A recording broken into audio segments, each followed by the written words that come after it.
राज्यसभा की कार्रवाई जो है वो 12 बजे तक के लिए मुलतवी कर दी है। वहीं इससे पहले लोकसभा की कार्रवाई जो है 2 बजे तक के लिए मुलतवी कर दी गई है। आगे बढ़ते हैं। शिवराज सिंह काबीना की अहम मीटिंग का आज भोपाल में इनेकाद होगा। भोपाल मंत्रालय में 11:30 बजे होने वाली काबीना मीटिंग में 1 दर्जन तजावीज पर गौर होगा। काबीना मीटिंग में इंदिरा सागर, तवा, बाणसागर और बारगी डैम से रेत निकालने की तजवीज़ को मंजूरी मिल सकती है।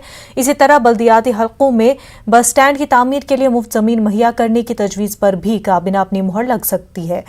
काबीना मीटिंग में छतरपुर बक्सोहा में नए ITI खोलने, छतरपुर में NTPC की जानिब से सोलर प्लांट लगाने की तजवीज़ पर भी गौर होगा।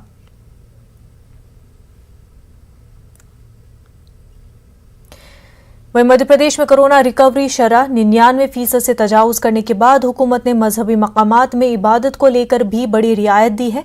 मजहबी मकामात में जहां पहले 5 लोगों के दाखिले की इजाजत थी, अब नए अहकाम के तहत बैक वक्त 50 लोग सोशल डिस्टेंस और कोविड ज़ाब्ते के बीच नमाज अदा कर सकेंगे। ईद उल जुहा के पेश नज़र मुस्लिम समाज के जरिए हुकूमत से ईदगाह में नमाज अदा करने की इजाज़त मांगी गई थी, मगर हुकूमत ने ईदगाह को छोड़कर बाकी सभी मसाजिद में सोशल डिस्टेंस के ज़ाब्ते के बीच 50 लोगों के नमाज अदा करने की इजाजत दे दी है।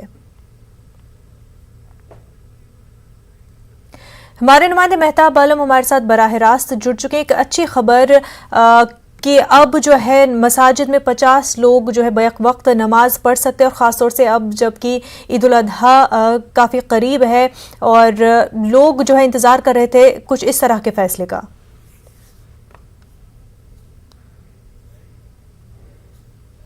वजीरों के जरिए मुलाकात का सिलसिला जारी था। कल भी वजीर आला से मुलाकात करने की कोशिश की गई। तो अब रात में जो मीटिंग हुई, मीटिंग के बाद वजीर आला ने जो है एक बड़ा फैसला किया। ये फैसला ये किया कि तमाम न सिर्फ मस्जिद बल्कि तमाम मदामी मकामात में जो है सोशल डिस्टेंस के साथ 50 लोगों को दाखिले की इजाज़त दे दी गई, क्योंकि ईद उल अजहा की नमाज को लेकर मुसलमान फिक्रमंद थे कि नमाज की अदायगी कैसे होगी। तम लोग चाहते थे कि खुशियों का त्यौहार है और वो लोग घरों पर नमाज न पढ़कर बल्कि मस्जिद में नमाज सोशल डिस्टेंस के साथ पढ़ना चाहते थे। तो वज़ीर आला की मीटिंग में ये फैसला किया गया कि तमाम मजहबी मकामात में जो है सोशल डिस्टेंस के साथ 50 लोगों को इजाज़त दी जाएगी, और उसी के साथ ईदगाह पर मना कर दिया गया, क्योंकि ईदगाह का मामला ये था कि उस 50 लोग कौन होंगे जो ईदगाह जाएंगे। हो सकता है कि इसको लेकर लोगों के बीच में इख्तलाफ पैदा हो और एक तनाज़े पैदा हो। इसीलिए मध्य प्रदेश की किसी भी ईदगाह में ईद उल अजहा की नमाज अदा नहीं की जाएगी, बल्कि मसाजिदों में जो है 50-50 लोगों के साथ नमाज अदा की जाएगी, और एक फैसला है जिससे मुसलमानों में एक खुशी दिखाई दे रही है। बिल्कुल मेहताब, और वहीं 11:30 बजे शिवराज काबीना की मीटिंग भी होने जा रही है।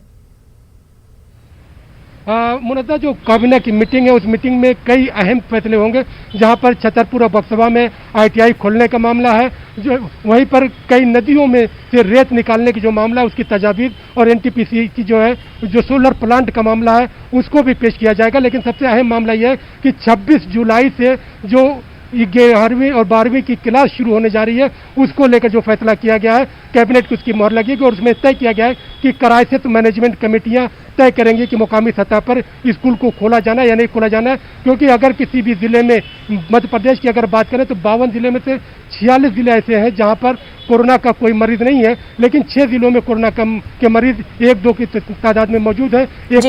इस तरह से मध्य प्रदेश हुकूमत ने फैसला किया कि अगर किसी जिले में एक भी कोरोना का मरीज है तो वहां पर स्कूल नहीं खोला जाएगा, लेकिन जहां पर क्राइसिस मैनेजमेंट कमेटियां मुतमईन है वहां पर स्कूल खोला जाएगा। बिल्कुल मेहताब आलम, बेहद शुक्रिया आपका।